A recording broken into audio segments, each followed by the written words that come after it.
చూడండి, ఇది మామూలు చికెను, నాటుకోడి పులుసు చేసి ఇది ఫ్రై చేస్తున్నా, పెప్పర్ ఫ్రై.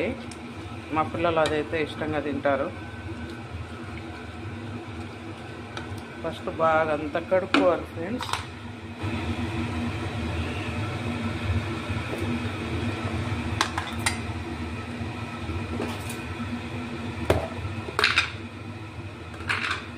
బాగా కడిగి అంతా నీళ్ళంతా తీసేసి ఉప్పు పసుపు వేసి పెడదాం. ఫస్ట్ వేసిన ఉప్పు కొంచెం తగ్గించే వేసుకో, మళ్ళీ అవసరమైతే మళ్ళీ అయినా వేసుకోవచ్చు. ఎక్కువైతే ప్రాబ్లం కదా ఫ్రెండ్స్. ఇది ఇట్లా పెట్టేసాం. ఇప్పుడు వచ్చి అల్లం వెల్లుల్లి అవన్నీ మిక్సీ కొట్టుకొని వచ్చేసి వేస్తాం. అదంతా బాగా ఉడికిన తర్వాత పెప్పర్ పౌడర్ ఉంది, కారం ధనియాల పొడి అన్నీ ఫైనల్గా వేద్దాం. ఇప్పుడైతే ఇది ఉడకని ప్రాసెస్ తర్వాత చూపిస్తాం.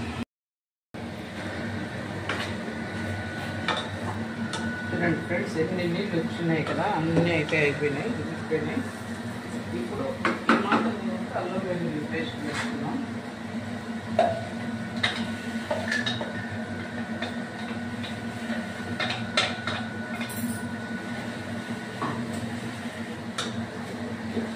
ఇవన్నీ కూడా ఉడకాలి బాగా.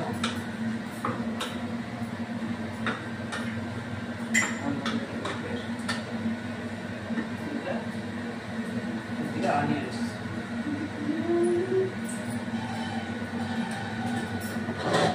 కరివేపాకు, కొత్తిమీర. చూడండి, ఈ కొద్దిగా వాటర్ ఇవి కలిపి ఉడికితే ఫ్లేవర్స్ అన్నీ దీనికి బాగా వస్తాయి. తర్వాత పౌడర్స్, ధనియాల powder, pepper powder, chilli powder మాత్రం ఫైనల్గా వేసుకున్నాం. ఇది కాసేపు మూత పెట్టి ఉడికించుకున్నాం ఫ్రెండ్స్.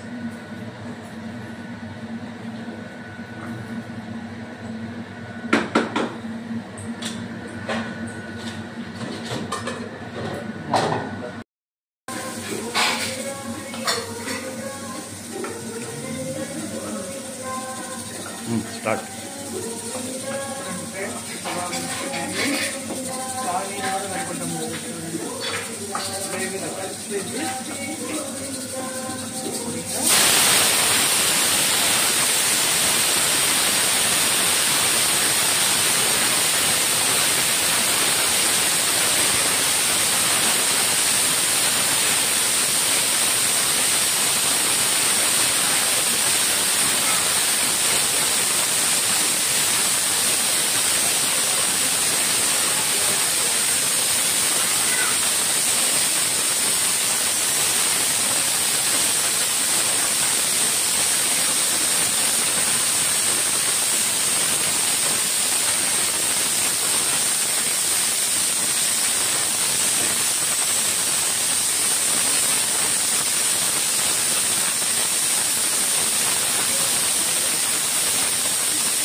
ఏమన్నా తక్కువ ఉంటే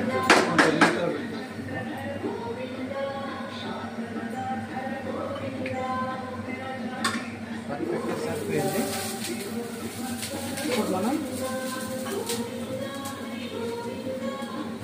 పెప్పర్ పౌడర్ వేస్తాం. కొంచెం ఎక్కువ వేయాలి ఫ్రెండ్స్. అట్లా పర్ఫెక్ట్.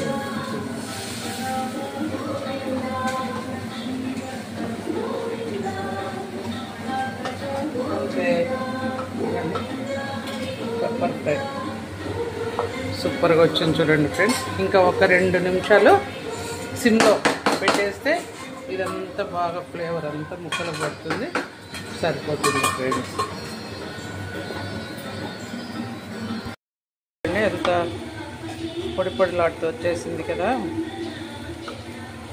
ఇష్టం ఉండేవాళ్ళు గరం మసాలా వేసుకోవచ్చు ఫ్రెండ్స్. మా పిల్లలు అంత ఇష్టపడరు మసాలా ఎక్కువని, నేనైతే వేయలేదు.